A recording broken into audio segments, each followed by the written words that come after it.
Super మార్కెట్కి వెళ్ళానండి. చక్కగా రంగు తిరిగి బాగున్నాయండి ఉసిరికాయలు.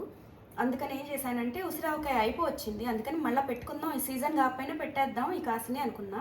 నేను ఈ డబ్బాతో ఆల్మోస్ట్ 2 డబ్బాల ఉసిరికాయ వచ్చిందండి. ఫస్ట్ ఏం చేసామంటే ఇలా చాక తీసుకొని ఇక్కడ ఉన్న ముచ్చికలు కడిగి ఆరబోసేసుకున్నాం. తర్వాత ఈ పైన ఉన్న ముచ్చికల్ని తీసేసి మైక్రోవేవ్లో మగ్గబెడతాను ఉసిరికాయల్ని.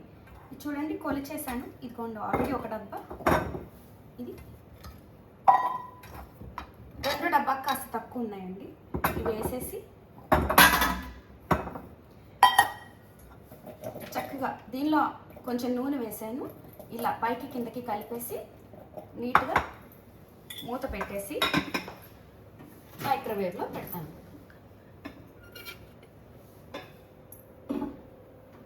మైక్రోవేవ్లో పెట్టి 5 నిమిషాలు పెడుతున్నానండి. తర్వాత ఏమైందో చూపిస్తాను.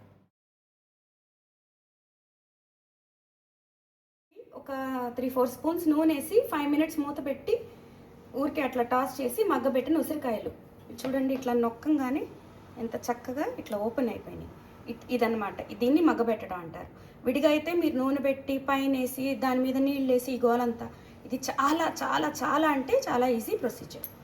నెక్స్ట్ ఏం చేయొచ్చు అంటే దానికి ఇప్పుడు ఈ 2 డబ్బాల దాకా అయినాయి కదండి ఉసిరికాయలు, దానికి దీంతో హాఫ్ డబ్బా ఆవపిండి జల్లించుకుంది, ఇది జల్లించుకున్న ఆవపిండి, హాఫ్ డబ్బా ఉప్పు, హాఫ్ డబ్బా కారం, 1 స్పూనుడు మెంతిపిండి, కొంచెం పసుపు, ఇవన్నీ వేసిన తర్వాత నెక్స్ట్ ఈ రెండిటికి కలిపి తాలింపు వేయడం చూపిస్తాను.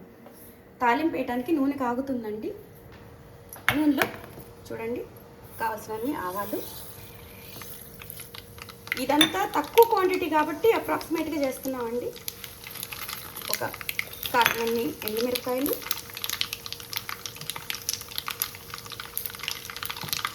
కొంచెం ఇంగువ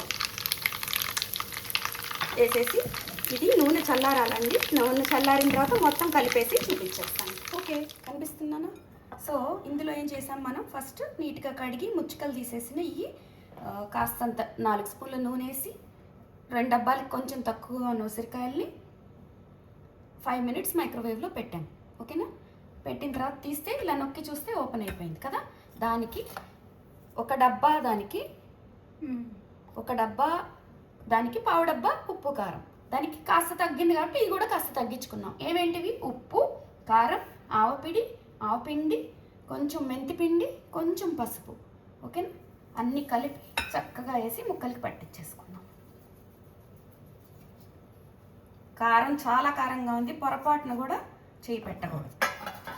ఓకేనా? నీట్ ప్రతి ముక్కకి చుట్టుకున్నట్టు రావాలన్నమాట. ఓకేనా? చెయ్యి పెట్టి నీట్గా వాష్ చేసుకోవచ్చు, కానీ అది కొంచెం డేంజరస్. పెట్టేద్దాం, తప్పదు.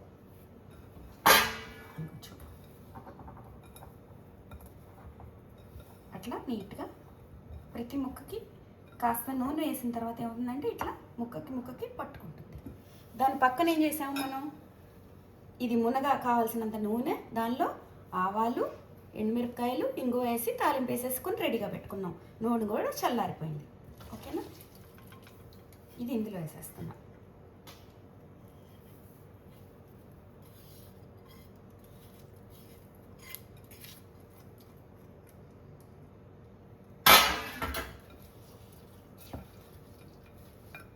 ఈ ఉసిరికాయలు పులుపు ఉంటుందమ్మా, అందుకని ఒక పూట ఆగితే ఏమవుతుందంటే ఆ ఊటంతా బయటకు వస్తుంది. ఓకేనా? ఇదంతా ఇప్పుడు చూడు చక్కగా చేత్తో కలిపామంటే ఒక్కొక్క ముక్కకి ఎంత కారం పట్టుకుంది, అట్లా అన్నమాట. నాకు తెలిసి ఇది పర్ఫెక్ట్గా వచ్చింది. అయిపోయాక కొన్ని గంటలు అయిన తర్వాత ఎలా ఉందో చూపిస్తా. 3 రోజులు బయట ఉండాలి, తర్వాత జాడీలోకి మార్చుకుంటాం. కానీ మనది గాజు గిన్నెలోనే ఉంది కాబట్టి ఇబ్బంది ఏం లేదు. మనకు కుదిరినప్పుడు ఊటంతా వచ్చిన తర్వాత గాజు గిన్నెలోకి మార్చేసుకుందాం. ఓకేనా? అయిపోయింది.